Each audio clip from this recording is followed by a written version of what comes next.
Even after seeing the thousands who mourned the death of Diego Maradona, it's difficult to understand the passion Argentina has for football.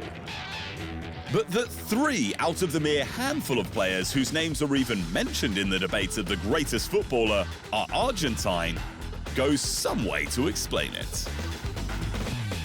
Today, we're graced with the superstar Lionel Messi. A couple of decades ago, it was the god Diego Maradona.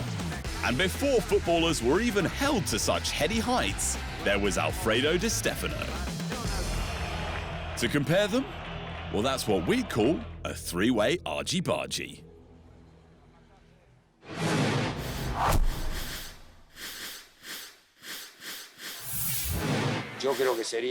I think it would be irresponsible to make a comparison between Messi and other extraordinary players from the past. They were all the best players in their times, but football has changed. Today, we play differently.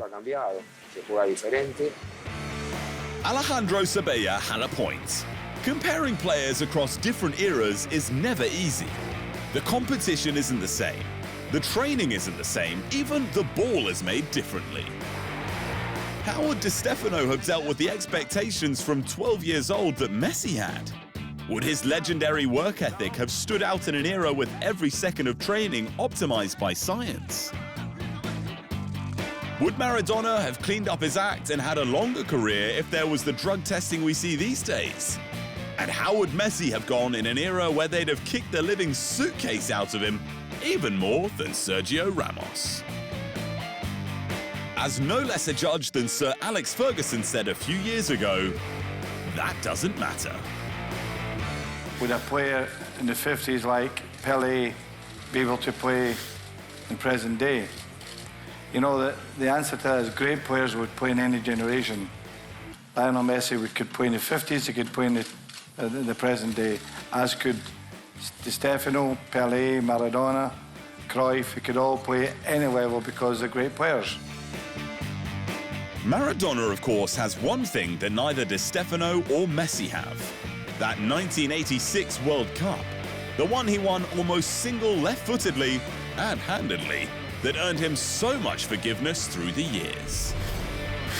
Messi's failure to win a World Cup, or any international tournament for that matter, is always held against him, with second places in the World Cup and the Copa America 3 times. Even Di Stefano was able to win a Copa America despite playing just 6 matches for Argentina.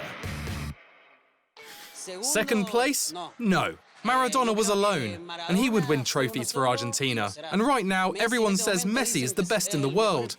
All right, but with the national team, it requires a bit more fight, more passion. Easy to say when you're in a pub. When Messi was the one dragging the team to final after final after final. But let's face it, Messi hasn't got it done in those few weeks of international play.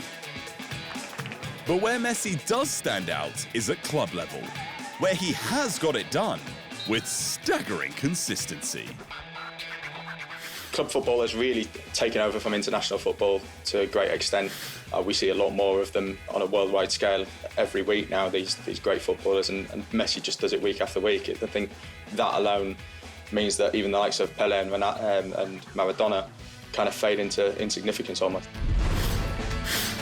At club level, Maradona can't match Messi's trophy haul. But Di Stefano can.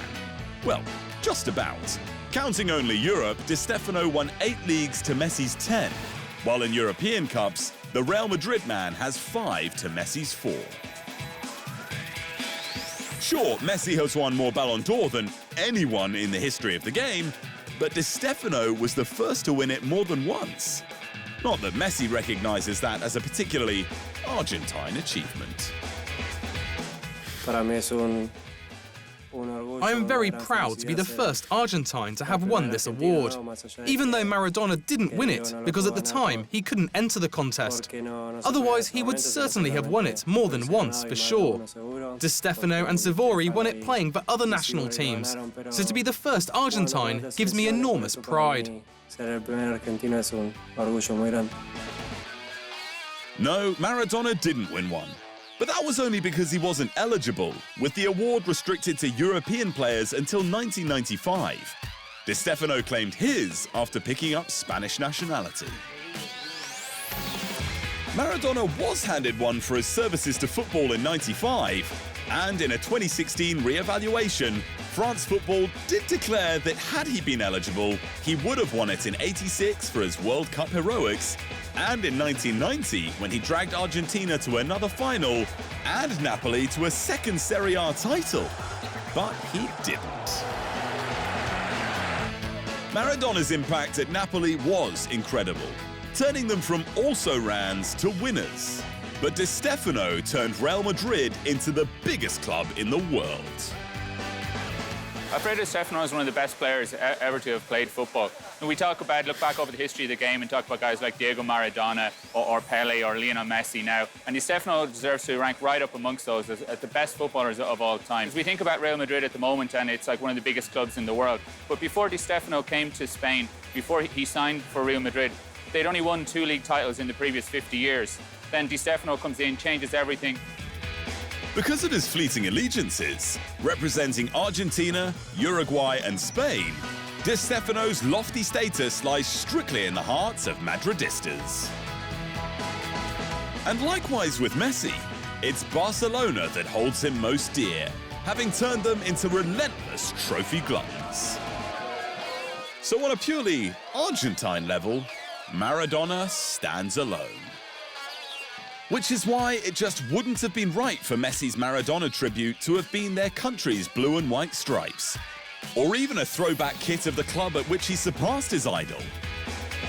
Instead, Messi opted for the black and red of his boyhood team, Newell's Old Boys, a shirt Maradona himself wore. Wow, a match-worn shirt played in by both Messi and Maradona. Now wouldn't that fetch a pretty penny?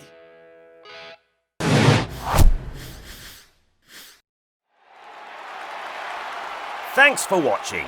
For more great content on all things football, make sure you hit the subscribe button.